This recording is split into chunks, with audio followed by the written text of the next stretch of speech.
curious but paranoid. We need to get a name, as well as how strong they are on a physical level. Izuku said, as the waiter nodded. Well, from what I know, I heard that it was a magic-wielding frost demon. He was very ancient in terms of age, nearing the edge of his lifetime. His name is Yamuji. He hails from the same clan that Frost and his ancestors are from. We don't know where Yamuji is at the moment. But he is a very powerful individual who lives until this day, we just don't know where he is at currently. The waiter said, as Izuku thanked him for his information. As the squad of Izuku and his women got ready to leave the bar, they were met with the door opening as a tall frost demon entered the room. They looked at this frost demon with concern as well as curiosity as he stared at the entire room in a cold expression. Although when his crimson orbs looked at Izuku and his group he smirked slightly before walking over to the bar. He ordered some milk in order to be able to rest from his long journey in the universe. And once Izuku and his friends had left the building, he never noticed how the frost demon had glared at his back but felt it. They arrived at his ship as he found that it was sabotaged from how the ship had holes in the sides as well as concerning slash marks on the sides that tore through the hull. Well, we need to get a new ship, Caulifla said, as Izuku inspected the ship further. The slash marks are from that of a key-based attack, something sharp had to have broken through the hull. Even with its shields up at the time, the attack had to be stronger than the ship's hull and shields at the same time. Whoever broke our ship, they're good, Izuku said, as the group were suddenly teleported into a wasteland separated from one another. Izuku stood across from a well-armored opponent who had shown a massive bulk in musculature across their upper body and legs. Getting into a combat stance, Izuku had prepared for anything when the opponent had suddenly disappeared and reappeared behind himself.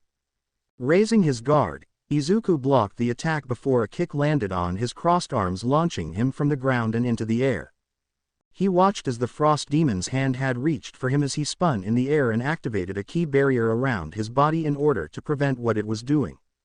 The frost demon itself glared at him as it gained a sadistic smile on their face before launching towards him with terrifying speed for Izuku's base form. Activating One for All, Izuku was able to keep up with their speed and keep up with them by throwing a sudden kick at their arm. Of course they blocked it, but that was what Izuku prepared for as he sent a punch at their chest whilst they were blocking his leg. As soon as his punch landed on the frost demon's chest, they were blasted back as they coughed slightly before chuckling. To think that the Saiyan that had defeated my cousin was this strong in base. You aren't using your full power right now, aren't you? The frost demon asked, smirking. No, your power doesn't scare me.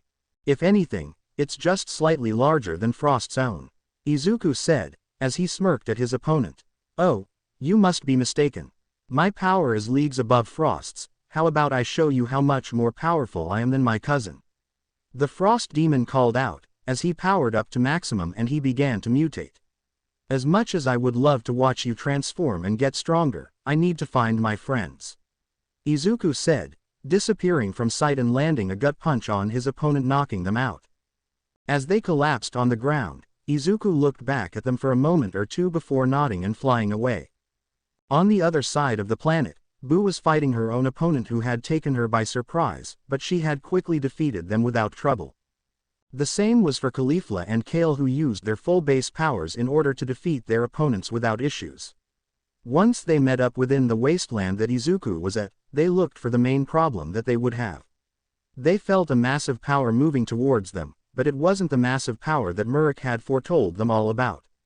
Izuku stood in front of the girls as he glared at the new frost demon who had arrived in front of him with an arrogant smirk of his own. Who are you? I know that you are the frost demon from the bar back in town. Did you break my ship? Izuku questioned as the frost demon replied in a soft but regal tone. That was correct. I was the one who broke your ship. My name is Tendera, and I am the leader of the frost demon group who work for Yamuji. But don't worry, I will see to it that you are all sent to Otherworld, Tendera said, smirking evilly at them.